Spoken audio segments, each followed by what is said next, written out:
Okay, so the channel is called Richard Perrett Watchmaker, and here we have a clock.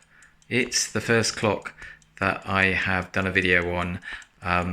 It's really a large pocket watch. Why do I say that? Well, it's, there's no pendulum. We've got a cylindrical escapement here, and we're going to have a look at that a little bit later in this video. But this video is all about this lovely Victorian carriage clock, which is just about to go back in the case that you can see here. Now in the video I do some basic horology theory, because I show how, when we do an analysis of the relatively simple going train on this clock, that we can determine the beats per hour that you can see there on the balance. So, if you were having to restore a clock and you didn't actually have the balance and you had to replace it, there is a way in which you can determine the rate of the clock, and then also check the natural oscillation of the balance. So in this video I'm covering quite a lot, but mainly I'm just going to show you how I've taken this clock, which was not in a great condition when it came to me, and have restored it to the condition that you see there. And at the end of the video, I'll show you the clock fully put back together. Let's get on with it. 0.4 of a second for each oscillation, and we know that because we get 15. But what we mustn't forget, of course, is that so a little bit of a diversion today from my normal work with watches. I have a nice little carriage clock on the watch bench today. Essentially it's not that much of a diversion because a pocket watch and a carriage clock have an awful lot of similarities. Okay, there are more jewels in, well, there tend to be more jewels in a pocket watch, and pocket watches are more intricate because of their size, really. You also have to regulate a pocket watch in a number of positions, but of course the carriage clock just stands still, so the balance that you can see on the top there really only has to be regulated in one position, because that's the position which it's going to operate in. So there's a simplicity there. This thing is really pretty. I really like the the openness of the movement, the access that you can get into there. You can see that it has been working for a little while. I got it from an auction house, and when I received it, the movement was working for a bit, but it's just stopped. And you can see there's quite a lot of dust. There is a little bit of damage to the enamel, but that is actually shrouded quite conveniently by the case. So yeah, just a very quick video. I'm gonna dismantle this carriage clock, do a full service, get it up and running, and do a regulation. You can see that it is by Mappin and Webb in Sheffield. I strongly suspect they just bought these movements in and stuck that nice enamel dial on the front there, but it seems to say example by Mappin and Webb, Sheffield. So if in the comments, if anyone knows quite why they would have used the phrase example by, that would be excellent. Whether this was just like a something that they intended to do, but didn't actually ever go into sort of full retail. There were hundreds of thousands of these type of carriage clocks built, I guess. Very, very popular. Anyway, that's enough waffle from me. I'm going to now do a full service of this. So let's get on with that. Okay, so we've got the backplate off now, which reveals the clock mechanism here, the movement, and it is a very, very straightforward, simple movement. It's called a going barrel movement because the first wheel actually is attached to the barrel itself here. So at least ways within a pocket watch, this would be called a going barrel movement. The potential energy stored inside the barrel here is then transferred from this first wheel here onto the silver pinion there, and then via the second wheel to the third wheel. Now the third wheel is really important because so this will attach directly to the minute hand, which of course, you know, there being 60 minutes in an hour, that's 1 revolution. This will turn 1 revolution per hour. And then you've got this extra gearing down here, which in a watch, in a pocket watch at least, is the other side of the dial, and that is, let's see if I can get some light on that a second. Oh, it doesn't want to do that. We'll have to work, get a bit more light down there. So then just coming down to look further down here. Now in a pocket watch, these cogs here would be the equivalent of the minute and the hour wheels, and they are on the other side of this plate on a pocket watch, which is why on a pocket watch you need a thing called a dial washer to press them back and make sure they engage, but there's no need for that in this movement. So this mechanism here handles the ratio between the minute hand and the hour hand, and then we've got the fourth wheel here. Now let me just show you that. Hang on. Now we've got the fourth wheel here, and that is in a movement like this, butting up against the pinion on the escapement. And this wheel here really is a mechanism which, I'm just getting a bit more light on it there. Yeah, this mechanism here basically shifts the motion of the escapement through 90 degrees. So takes it from the vertical into the horizontal. And there is directly coming down from the escape wheel a little pinion here. So really, really quite a basic movement, very pocket watch like.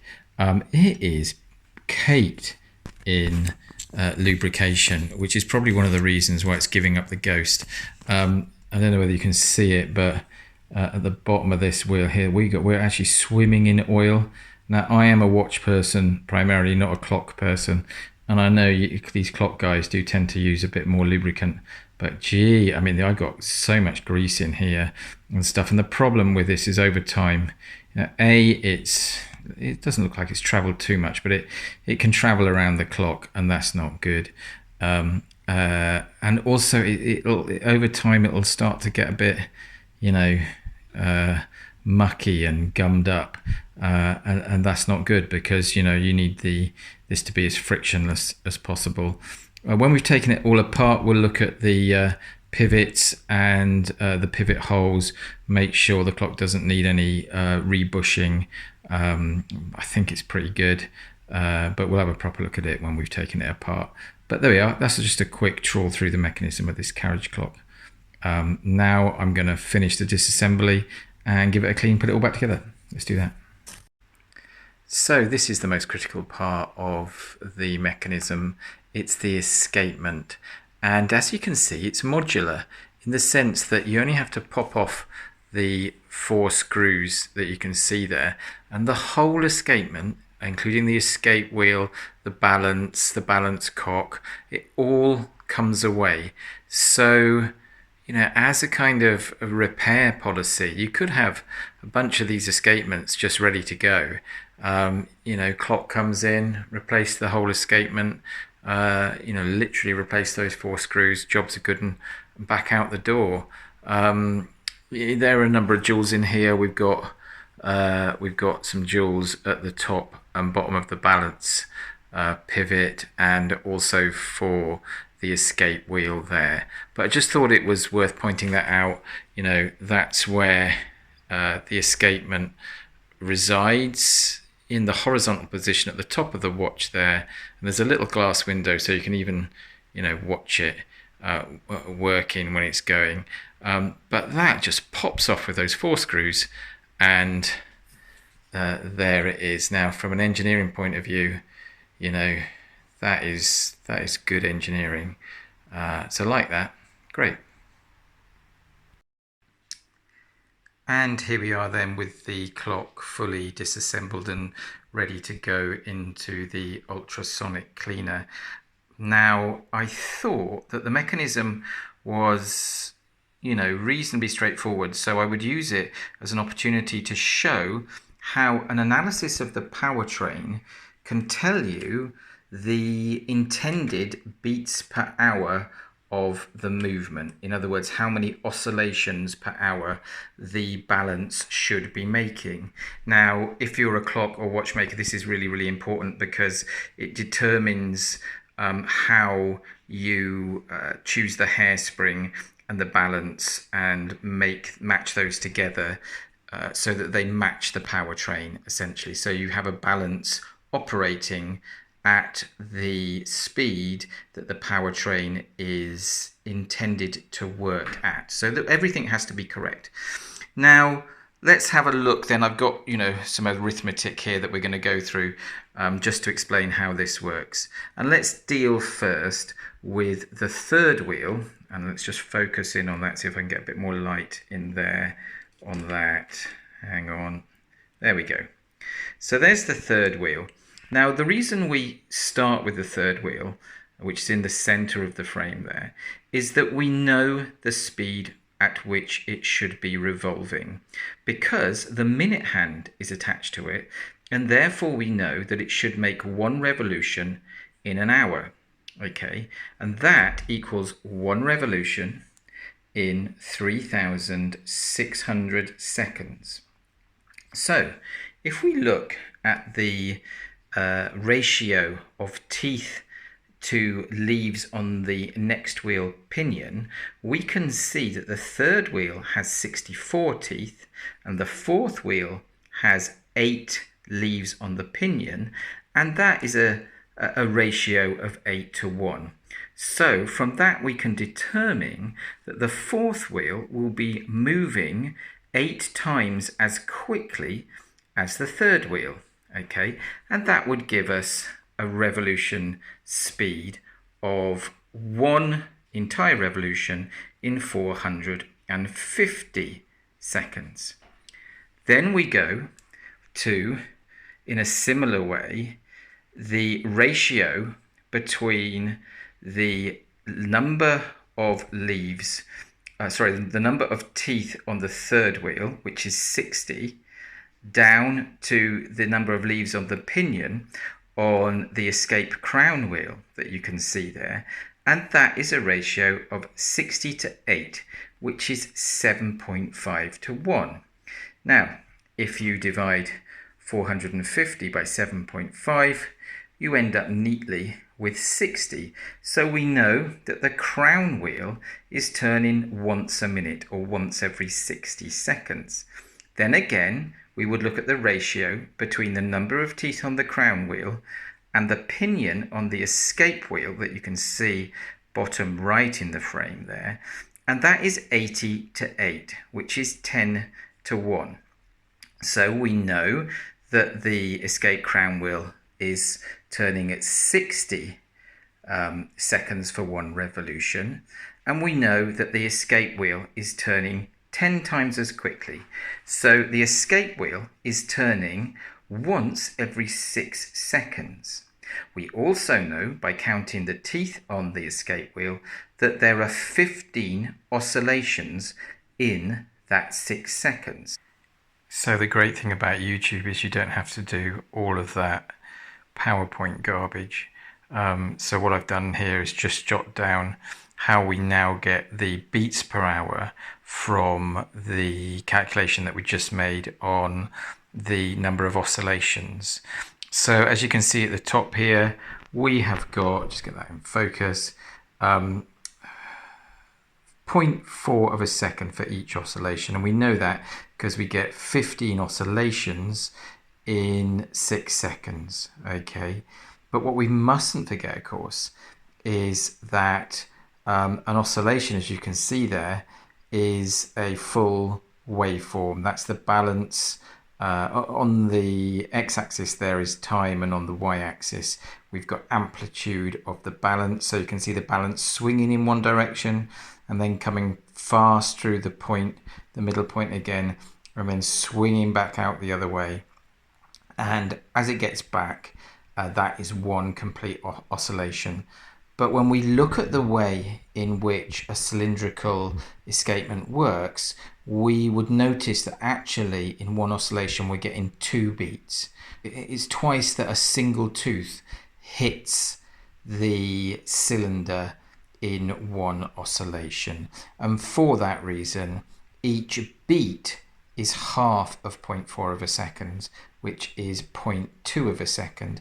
And therefore, you know, to get the beats per hour is pretty simple. We know that each beat is 1/5 of a second, and therefore all we've got to do is times the number of seconds in an hour by 5, and that gives us a very, very common beat rate for a watch. At least ways a watch before about 1955, that sort of thing, and that is 18,000 beats per hour. So hey, there's the science bit done.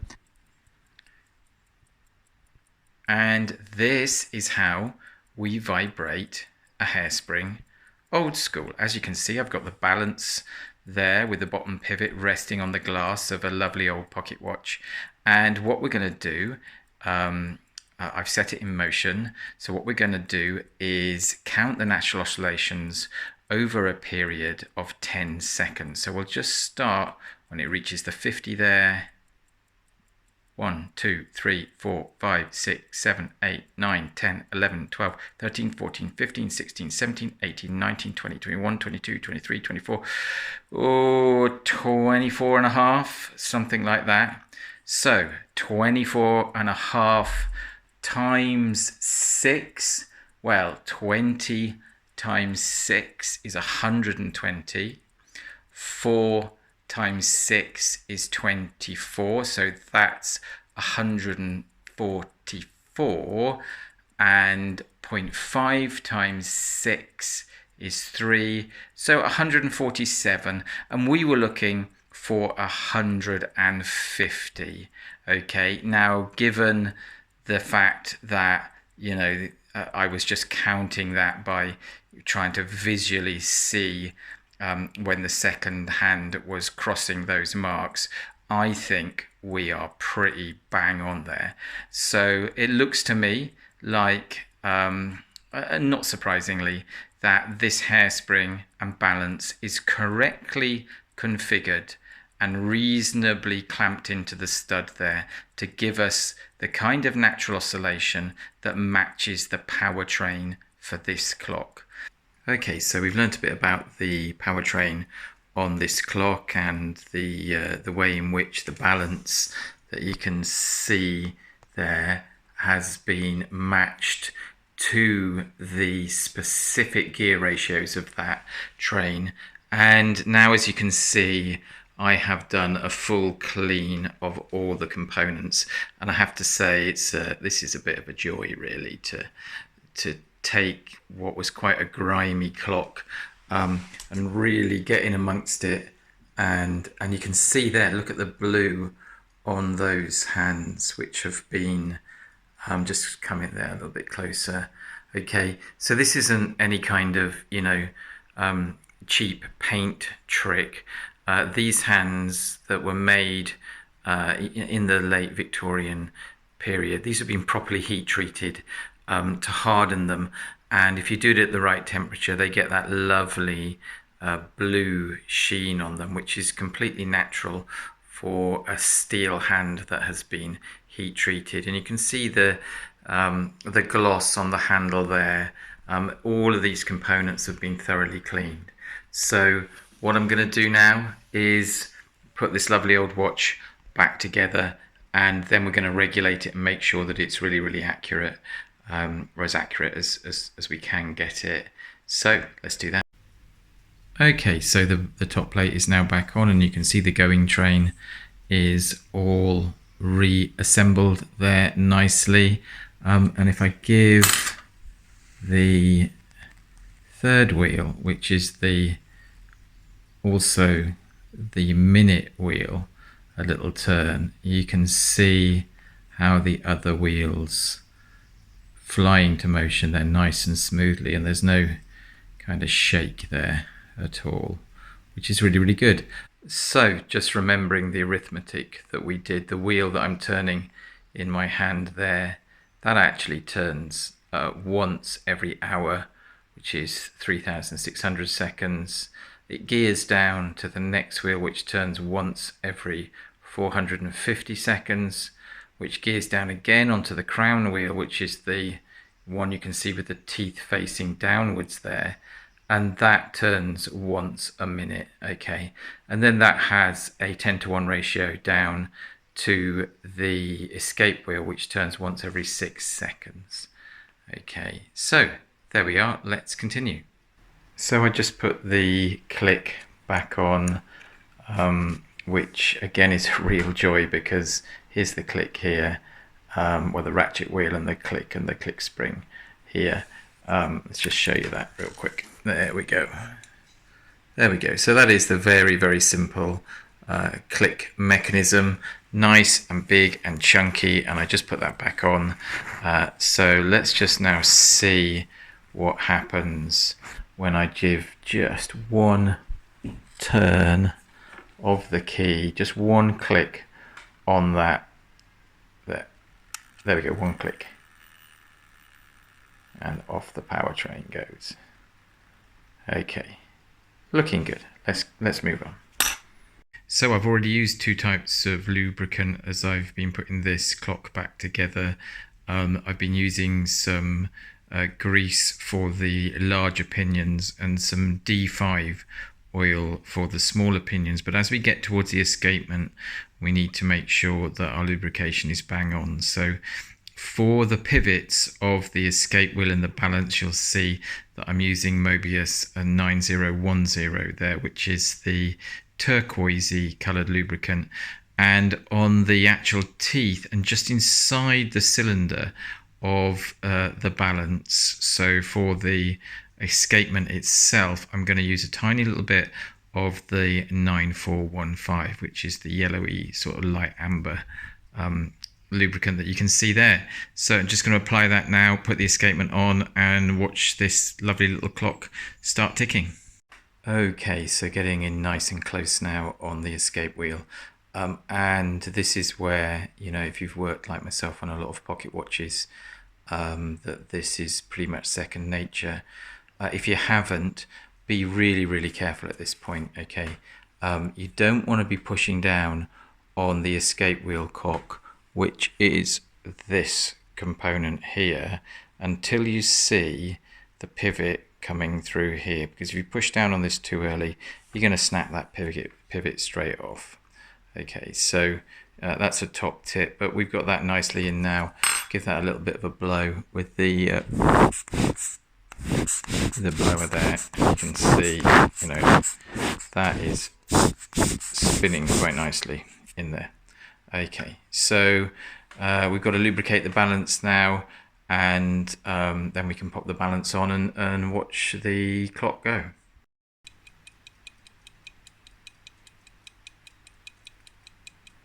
And there is the clock working again. So as you can see there, the hairspring pumping out there in nice concentric circles. The escape wheel turning nicely, one turn every 6 seconds, and yeah, this is looking really nice. So just gonna finish this up now. Okay, so I've cleaned the dial now, and as you can see, that's got a nice gloss finish on it there. But I just wanted to show you one thing which is just so lovely about these old pieces, that when you go to restore them. You can see on the back here that this dial is obviously matched to the plate. It's the number 5 dial, but also you can see there that it has been written in pencil that it is for Mappin in Sheffield, and you know, that is also really nice sort of copper plate writing there, the sort of thing that you would see on a Victorian ledger. So somebody wrote that, and that's the beautiful thing about, you know, these old pieces that I restore, just the kind of character and history. You can see there's enamel on the back there. You have to put enamel on both sides of a piece of copper, as it is copper, because if you don't, when you fire it, it will distort. So you can see that they've put some enamel at least on the back, although they're not as worried about the colour. A nice white colour with some printing on the front there. So that's a little look at the dial. A nice white dial, and we're going to put those really lovely blue hands on the dial. There we are, let's do that. Okay, you can see from the time there on this newly restored clock that it's coming up to 5 minutes to 4 in the afternoon, and we're just catching a nice little bit of spring afternoon light on the clock there. And yeah, as you can see, this is a full restoration of this clock. You can see the balance working away really strongly there, which is nice. It's all been cleaned. Let's have a look at the inside there, just see if we can focus on that. Yeah. Okay, so that then is a full restoration of a carriage clock, and it's the first clock that I've done on my channel. God willing, it won't be the last. Now, if you enjoy my videos, and I hope you've enjoyed this one, and you find them useful, then please subscribe. But from the afternoon here in Perrett Dock in the United Kingdom, coming up I think to 4 minutes to 4, I should say that it's time for me to get a nice cup of tea, but you know, I don't actually drink tea, so it's time to get a nice coffee and some chocolate. There we are. That's it from Perrett Dock for the moment, and I look forward to bringing you another video soon. Thanks now.